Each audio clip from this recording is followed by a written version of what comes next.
देखिए, कोई भी इलेक्शन होता है, जब इलेक्शन कमीशन इलेक्शन कराता है तो आदर्श चुनाव आचार संहिता वहाँ लागू रहती है।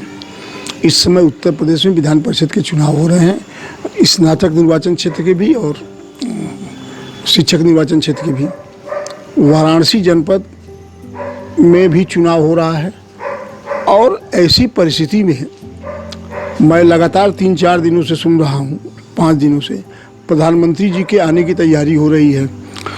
माननीय मुख्यमंत्री जी कल ही आ गए हैं। इनके मीटिंग के लिए कम से कम 500 बसें खड़ी की गई हैं। अलग अलग जनपदों से लोग आएंगे। बनारस के सारे शिक्षकों को दीपक लेके आने के लिए कहा गया है। गंगा के उस पार सबकी ड्यूटी लगाई गई है कि आप लोग बच्चों को लेके वहाँ दीपक जलवाइए। और ये भी कहा गया है बीएसए कार्यालय से कि आप दीपक लेके आइएगा। प्रधानमंत्री जी भाषण देंगे, भाषण में घोषणाएं जरूर करेंगे, तमाम चीज़ों का लोकार्पण भी कर रहे हैं।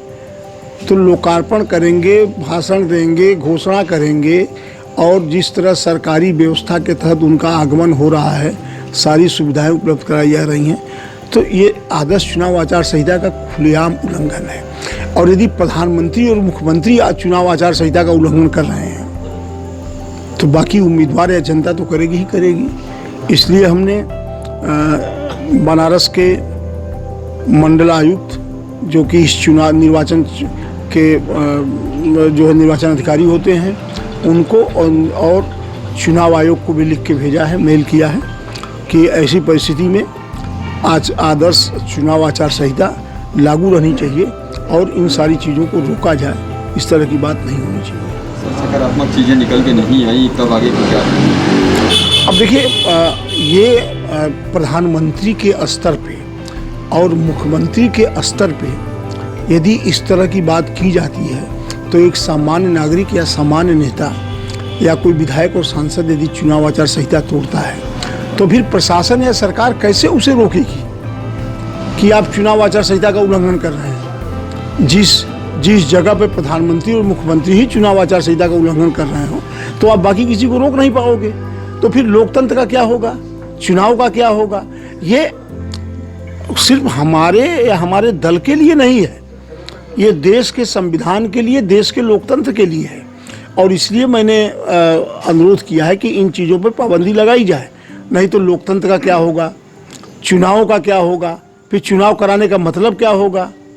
अभी वो आएंगे 10 तो घोषणा करेंगे, वो घोषणा पूरी हो या न हो वो अलग विषय है, लेकिन घोषणा करेंगे, लोकार्पण करेंगे, सारी सरकारी मशीनरी लगी हुई है उनको कार्यक्रम कराने के लिए। तो आखिर चुनाव आचार संहिता का उल्लंघन यही तो है, हर आदमी इसको समझ सकता है। तो मैंने यही कल मांग की है कि इन चीज़ों को रोका जाए जिससे कि लोकतंत्र बचा रहे, चुनाव आयोग की जो शर्तें हैं वो लागू होती रहें और चुनाव की धज्जियां न उड़ाई जाएं, कम से कम प्रधानमंत्री और मुख्यमंत्री के स्तर पे। अगर ऐसा नहीं तो क्या आयोग को लिखेंगे भी आप? हमने आयोग को लिख के भेजा है और ऐसा नहीं होता है तो फिर हम आयोग को लिखेंगे कि फिर दूसरी जगह आप चुनाव आचार संहिता मत लागू किया करिए। क्यों लागू करते हैं कि आपके आदेश का उल्लंघन यदि प्रधानमंत्री, ये हमारा आदेश तो है नहीं, न किसी नागरिक का है, न किसी उम्मीदवार का है, न किसी दल का है, ये आदेश तो निर्वाचन आयोग का है ना। और निर्वाचन आयोग के आदेशों की अवहेलना यदि माननीय प्रधानमंत्री और माननीय मुख्यमंत्री के स्तर पर होती है तो फिर चुनाव आयोग ये उम्मीद न करेगी सामान्य नागरिक उसकी बात को मानेगा।